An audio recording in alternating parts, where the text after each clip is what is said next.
Nathan, as you can tell, we're in a different state. Tennessee. Nissan flew us down here to test drive the brand new 2014 Rogue. And there's a little bit of an issue right now, and that is that this is embargoed. That's right, folks. We can't talk about our driving impressions. Not until Friday, because we want to give all the journalists a chance to drive them, and there's different waves. So we're actually going to do 3 videos with the Rogue. Number 1, this first video. Number 2, a full review, which we'll publish later in the week when it's unembargoed. Yep.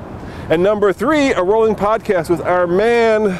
Moto Man from Moto Man TV. Yeah. So let's start with the very first one, where we tell you as much as we can without going into the driving impressions. Coming up next on the Fast Lane Car.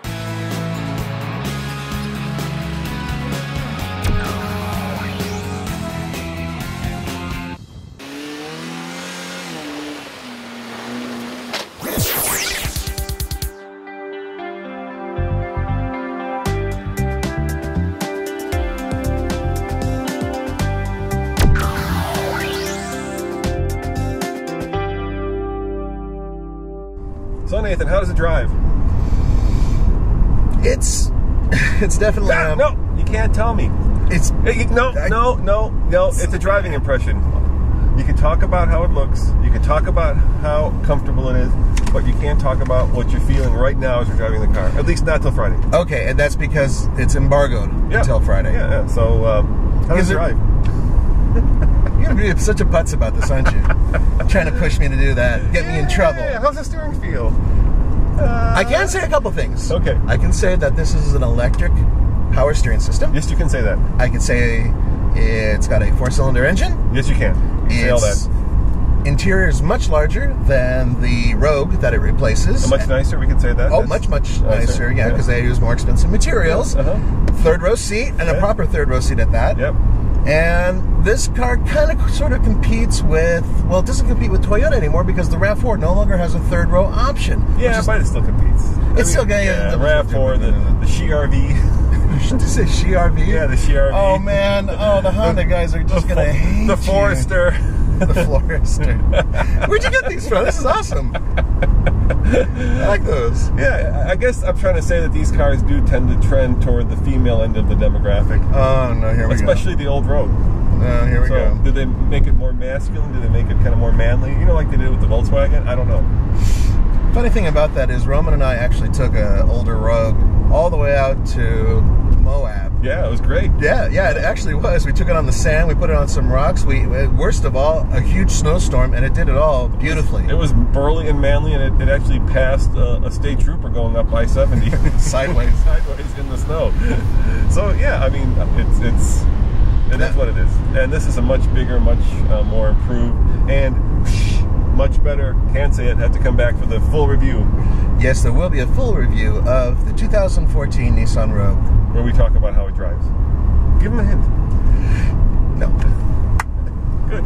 Hi, I'm Brian Wilson with Nissan Product Planning. All right, Brian, you're in a butcher shop here. That's right. That's what it looks like, a butcher shop to me. It's a Nissan Rogue butcher shop. Tell me about the different components that you've got hanging from the ceiling. Okay, well, the different components that you see here is all part of the story of helping the Nissan Rogue to achieve 33 mpg and 0.33 CD. Okay. So our customers, when they're doing comparisons, you know, on websites, one of the first things is fuel economy. Sure. So they try to understand. We looked at the vehicle and said, what is it that we can do to get the vehicle as lightweight as possible? So we took a look at things like the bumper. Okay. How can we make that as lightweight as possible? Change the material, bring it, you know, make it a nice lightweight plastic material. Took a look at the hatch. Yeah. Our hatch on the previous generation, that was a steel hatch. Now we moved that to a composite. Helps us to achieve our shape and keep it nice lightweight. Up here, you get to see the high strength steel that we have. This piece is actually the cutout of an A-frame, the A-pillar, and this piece on its own is about 17 pounds.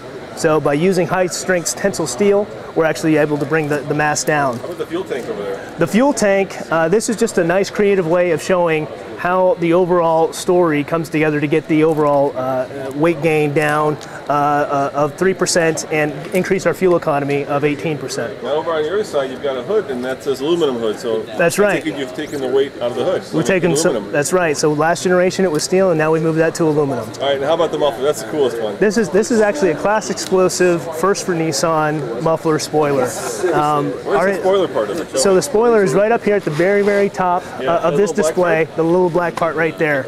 Our engineers recognized that we had a little bit of turbulence between that, and between our muffler and our rear bumper, and they said, let's go ahead and smooth out that airflow, and got our overall CD down to 0.33. All right, and of course the big question is, all this weight reduction, what has it gotten you in terms of better fuel economy? What does the new Rogue get, and what did the old one get? So the big story is our fuel economy improved from last generation about 18%. Okay. We're now seeing 33 on the highway, 26 on the city, and 28 on the two-wheel drive. Yes, this is all two-wheel drives that I'm quoting right here, and then 28 combined.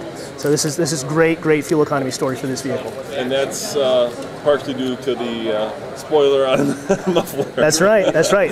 Whenever you're able to control your airflow and get it down as low as possible, like I said, the 0.33 that we have right now on this vehicle, last generation Altima was 0.31. So you're playing in sedan territory with this kind of coefficient of drag. With a tall crossover. Exactly. Yeah. Exactly. Well, thank you very much. Thank you. Thanks.